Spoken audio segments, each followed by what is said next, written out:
இல்லை, நீங்கள் செங்கோட்டையனை தவிர்த்துட்டு விஜய் அரசியலுக்கு வராருன்னு சொல்லி கட்சி பேரை அறிவிச்ச அன்னைக்கே நான் சொன்னேன் எல்லா கட்சிகளும் உஷாராகணும், எல்லாருக்கும் பாதிப்பு இருக்குன்னு.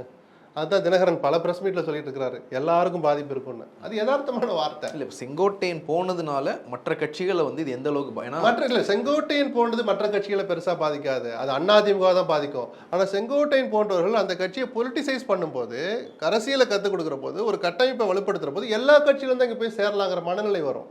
அது செகண்டரி தான். பிரைமரி ஏடிஎம்கேவுடைய நிர்வாகிகள் தான் அவர் ஈர்க்க பார்ப்பார். முதல்ல அவருக்கு கான்டாக்ட் பர்சன்ஸ் அங்கே தானே அதிகம். அவர் டைரக்டர் எடுத்து பார்த்தா உள்ள ஏடிஎம்கே தான் இருப்பான். திமுகவுடைய அந்த கொட்டாம்பட்டி ஒன்றிய செயலர் நம்பர் கண்டிப்பாக இருக்காது. ஆனால் கொட்டாம்பட்டியோட அதிமுக ஒன்றிய செயலர் நம்பர் அவர் வச்சிருப்பார். வித்தியாசம் தான். ஸோ ஃபஸ்ட்டு டார்கெட்டு அதிமுக ஒன்றிய செயலராக தான் இருக்கும். அப்புறம் வேணால் பேசி பார்த்து அந்த திமுக ஒன்றிய செயலருக்கு மனசோ ஏதோ சரியில்லை, வாய்ப்பு இல்லைன்னா அவர் அட்ரஸை கேட்டுக்கிட்டு நம்பர் இந்த செங்கோட்டை இப்போ என்ன நம்பர் யூஸ் பண்ணுறாருன்னு கேட்டு அவர் லைனில் வருவார். அதை தான் ரெண்டாவது ஆபத்துன்னு நான் சொன்னேன். எளிதில் அணுகக்கூடிய ஒரு நபர் அங்கே உட்காந்துருக்கிறார் பனையூரில் அப்படிங்கிறது எல்லா கட்சிகளுக்குமான ஒரு இதுதான்.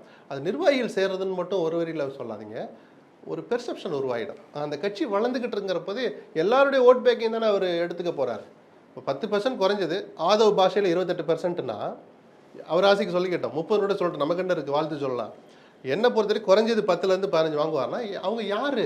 100 பேர் போட போகிற ஓட்டில் 100 பேர் இது வரைக்கும் 85 பேர் 80 பேர் வேறு கட்சிகளுக்கு போட்டுக்கிட்டு இருந்தவன் தான். மீதி 10 15 தான் புதுசாக வர்றவன் நேராக விஜய்க்கு போட போகிறான்.